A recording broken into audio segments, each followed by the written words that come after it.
Una lettera è stata inviata dai sindaci dell'Agrigentino con primo firmatario il sindaco di Ravanusa, Carmelo D'Angelo, indirizzata al ministro delle infrastrutture e dei trasporti, onorevole Paola De Micheli, e ai vertici generali dell'ANAS come il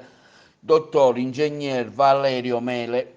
L'oggetto della lettera da parte dei sindaci, rappresentanti di un territorio che non solo per latitudine si trova nel profondo sud d'Europa, chiedono di riconoscere alla Sicilia le infrastrutture che per troppi anni sono state negate.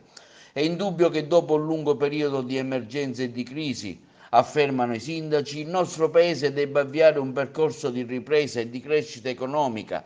prioritaria nell'agenda del governo. Deve essere una nuova questione meridionale che punti a ridurre il divario infrastrutturale tra il nord e il sud dell'Italia. Il Ministero delle Infrastrutture e ANAS dovranno occuparsi della realizzazione di un'opera viaria attesa da decenni e mai realizzata, la chiusura dell'anello autostradale siciliano, la realizzazione di un tratto autostradale che va da Gela a Castelvetrano, se non si vuole abbandonare questo territorio al proprio destino e mettere il sigillo a un'umiliazione che la nostra provincia continua a subire da anni per la mancanza di una programmazione seria ed efficace, afferma D'Angelo, soprattutto nel settore delle infrastrutture e che non è più rinviabile. Noi sindaci del territorio agrigentino non vogliamo essere i correi di un tracollo infrastrutturale della Sicilia e non possiamo permettere che rimanga questa arretratezza infrastrutturale che determina un atavico isolamento delle province di Trapani, Agrigento e Caltanissetta.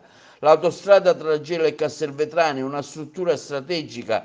per la Sicilia e sebbene possa apparire periferica per l'Europa, a noi piace rappresentarla come un'infrastruttura centrale nel Mediterraneo che mette in collegamento i due aeroporti di Comiso e Birgi, liberando dal traffico la Valle dei Templi di Agrigento, patrimonio dell'UNESCO. Nel suo nuovo tracciato non interferisca con il traffico urbano di molti paesi e città della riviera agrigentina. Ci piace credere che in questa fase storica anche la provincia di Agrigento possa realmente uscire dal disagio viario e dal ritardo infrastrutturale in cui versa con la programmazione, la progettazione esecutiva e la realizzazione dell'autostrada Gela-Castelvetrano. Vogliamo pensare, sostengono i sindaci, che l'Italia non sia solo Genova e che l'interesse del governo nazionale nella realizzazione di opere stradali non si fermi solo a Reggio Calabria. Chiediamo quindi, signor Ministro, il suo impegno concreto e fattivo che ella vorrà assumere nel corso di un incontro con i sindaci, con noi sindaci, i quali crediamo ancora nel tricolore che indossiamo e ogni giorno continuiamo a essere, per dirla con le parole del Presidente Conte, delle vere e proprie sentinelle nella nostra Italia.